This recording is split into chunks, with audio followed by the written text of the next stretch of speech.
Us explicarem el maneig de la ventilació mecànica domiciliària. Es composa d'un aparell de ventilació, un humidificador, una tubuladura i una mascareta. Aquest aparell ha d'anar sempre endollat a la corrent. Aquí us mostrem per on hem d'endollar l'aparell i quin és el botó d'encesa i apagada.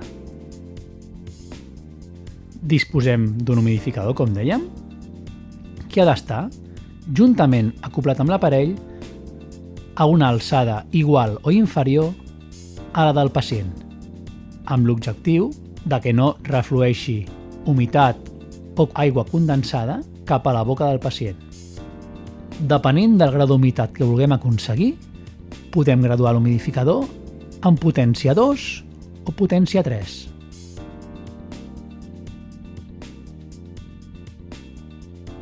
Encaixem l'humidificador i el podem desencaixar en cas de necessitat amb l'objectiu de transportar la màquina apretant el botó que veieu a la imatge.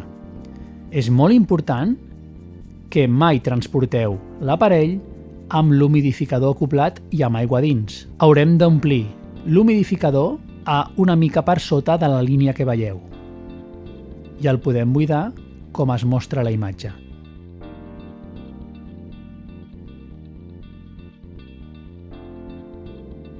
Com dèiem, és molt important no omplir en excés l'humidificador amb l'objectiu de que aquesta aigua destil·lada no ens entri dins de l'aparell. De la mateixa manera, no hem de moure l'aparell amb l'aigua destil·lada dins. Encaixem la mascareta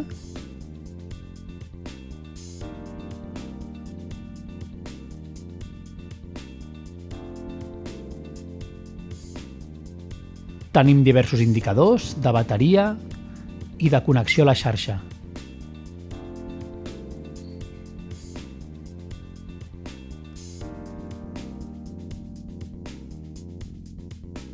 Col·loquem la mascareta, en aquest cas nasobucal, al cap del pacient, ajustant els arnesos amb l'objectiu de que no s'escapi l'aire.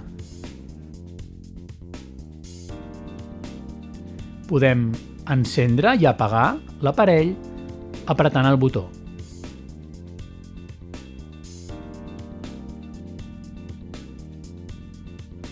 Retirem la mascareta, com es veu a la imatge. Sempre és important tindre l'aparell endollat a la corrent, amb l'objectiu de que la bateria estigui sempre carregada.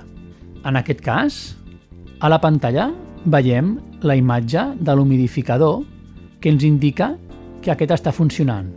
De la mateixa manera, si hi ha una desconnexió del circuit, ens apareixerà una senyal de color vermell on ens indica que existeix una fuita important d'aire. En aquest cas, hem de revisar el circuit. L'humidificador pot haver quedat obert i pot haver una fuita en el circuit per un trencament de la tubuladura o una mala connexió de la tubuladura amb la mascareta. Els voltants de la mascareta que estan en contacte amb la pell també poden patir fuites importants i hem d'ajustar bé l'arnès.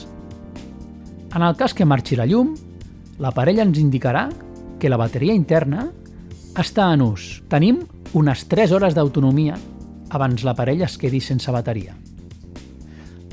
A més del telèfon de l'empresa, tenim també el telèfon de l'hospital per a qualsevol incidència.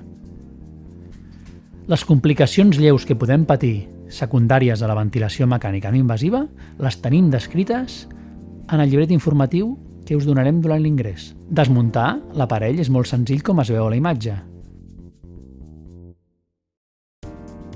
Si l'objectiu és apagar el ventilador completament, apretem el botó de darrere i seguidament confirmem l'operació apretant el botó que apareix a la imatge.